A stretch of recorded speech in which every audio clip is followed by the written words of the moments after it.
So this video is going to be all about building the countertop for the outdoor kitchen.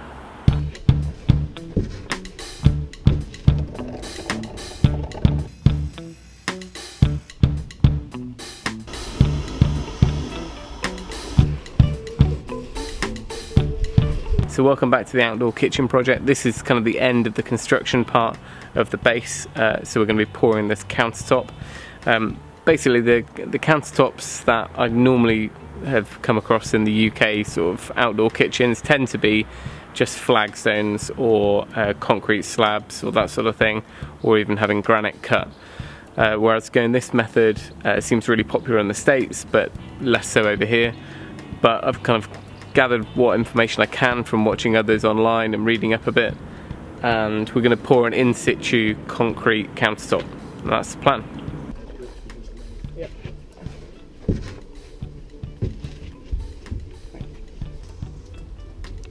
So once we've got the plywood sheet in place, we measured up and kind of did the template whilst it was in situ, and also the sink arrived, which was a fairly inexpensive one from Amazon, but stainless steel, so it can stay out all year round. So it's a case of marking up exactly the dimensions on the plywood and getting the radius right on the curve where it comes out in the middle. Then jigsaw and circular saw to cut that off. And you can now see the extent of that overhang, which at this point I was still a little bit worried about, but it turned out fine in the end.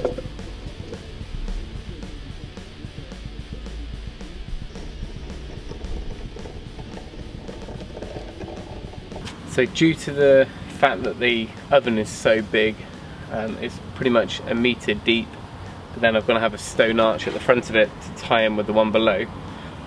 It brings it out to about 110, 120, which means really that I had to scallop out and bring out the centre part, because I couldn't have the rest of it that deep, especially with the other side where we're going to have steps going down here. So if this was sticking out too much, that's going to really interrupt the flow of the patio. So I decided to have an overhang. Now it's fairly unsupported underneath, but this is going to be reinforced concrete. So to make sure we get that nice thick front, you know, the look of I guess it's going to be about 50mm thick. I've actually screwed a trim piece to the bottom of all of the edges of the ply, which follows the same curve as well at the front here. And then I've screwed on some of this plastic fascia board as our shuttering. The idea being that it's going to lip over the front of the plywood, become a lot chunkier at the front, so it looks thick, but we haven't got to pour a massive great 3-inch slab over the whole thing. So one of the trickier parts was getting these curves. Plywood wasn't going to really do it unless it was really, really thin ply. But I had some of this fascia board left over from a previous project at the old house, and it was an L shape, so we had to cut the L off because that was kind of restricting it. And it was pretty flexible, but it wasn't quite going into the radius that we'd formed on the plywood. So using the heat gun, we softened it, which worked quite well, and then screwed as we went. And that's created this really nice sweeping bend, and it's mirrored on the other side, so hopefully that's going to hold true. There's a little bit of worry that it might bulge out slightly with the weight of the concrete, so I'm going to do my best to kind of tape around the corners, put extra screws in, and hopefully we won't see, you know, the front tip out too much.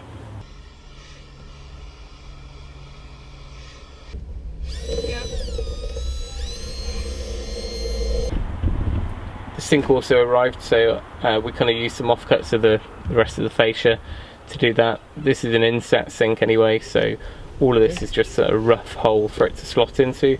So we measured the size of the sink, took off 10mm each side, and that's going to give us the aperture for it to sit down into.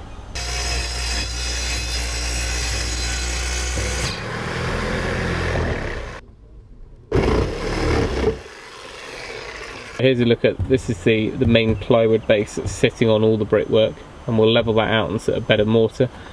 And then this is the piece that's being secured on the underside of the kind of the edge, which creates an additional inch of overhang. So we've got kind of a 2-inch overhang total, and then I've got this curved form screwed into that piece. So this will be removed, this will be removed, and then this will be kind of encapsulated by the concrete, and that will remain there underneath it. So once this is all hoovered out, cleaned up, there's going to be a bead of silicone put on the bottom here, which will create like a little bull nose at the bottom.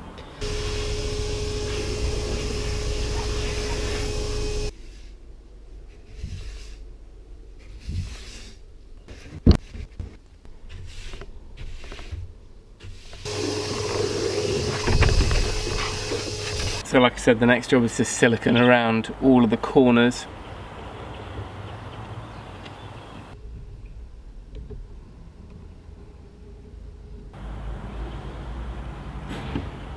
I'm hoping this will set up overnight, nice and solid, and then we can come straight in the morning.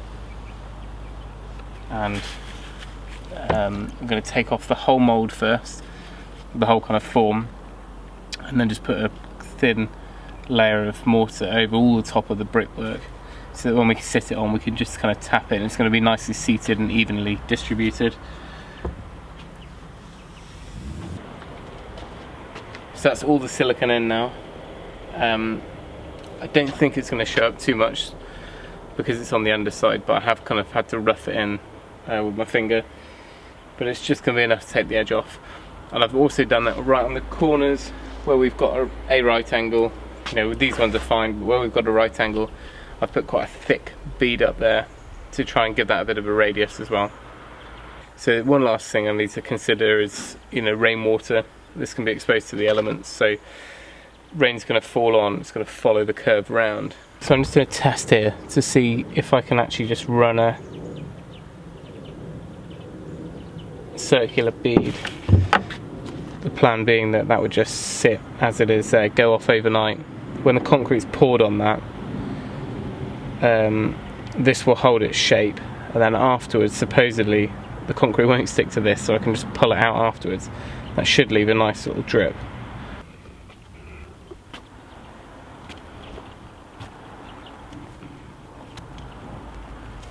Very last job before it gets too dark that I can film is just to get some duct tape, and I'm just going to run it, because this is a hidden edge, I'm just going to run it around this sink to hold this corner, and then also on the right angles I'm going to just tape that just to make sure nothing kind of bows out.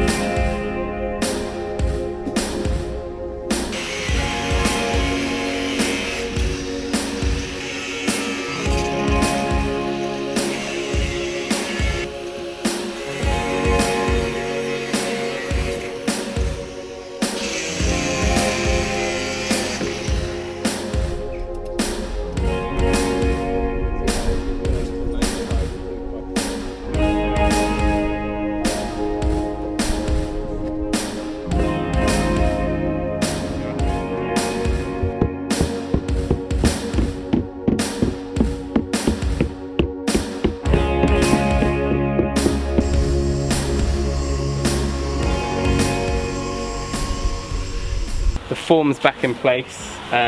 We took it off, bedded it down with some mortar, and then we're going to just try this concrete. Last thing I'm going to do is some veg oil, just to kind of help it release from this plastic form at the front. So if we'll spray that on, and the mix is pretty much ready now. We're going to bring it over in buckets rather than barrow, and then start putting it on. Going to use a spirit level probably to screed it, as it's a nice straight edge, and we've just taped over the holes there, and then we'll trowel it once it's on there.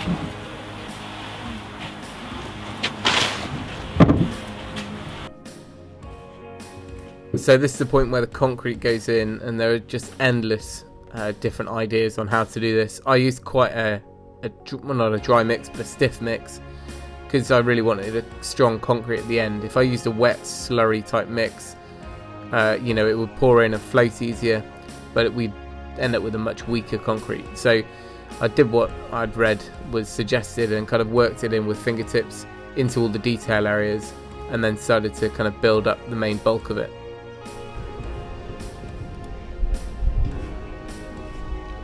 So just pushing it into the forms in the corners first, and all the edges, just kind of by pushing it against it. I think it's almost like troweling it, so back and forth, and then we'll probably vibrate with a sander or something.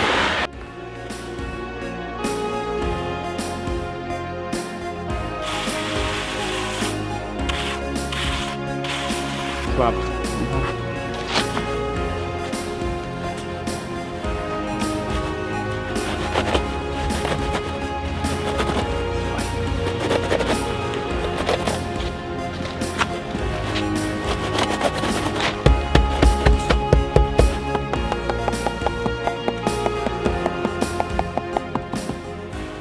Okay, second batch of concrete's being mixed up. We're basically doing a 3-part aggregate, which is like a 9mm stone, 2-part sharp sand and 1 part cement.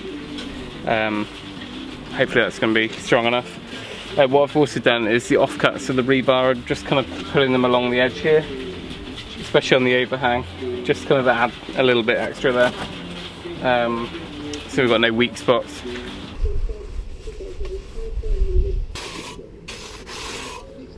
So with the wire or the reinforced bar about halfway through, it's time to kind of start troweling it out and getting an idea of how much more we need to mix up. And we're floating off on that back batten to get it nice and level.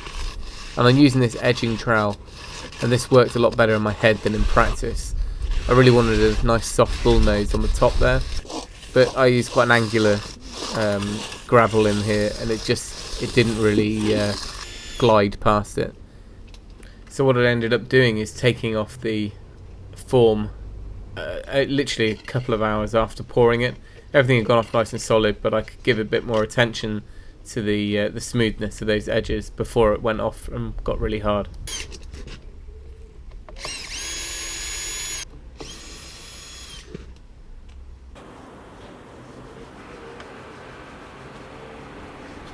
You can see here it already held its shape and form anyway, so taking it off didn't really affect it at all, and it was a pretty smooth finish already. It just needed that curved edge on it, so I'm glad I took that off at that point.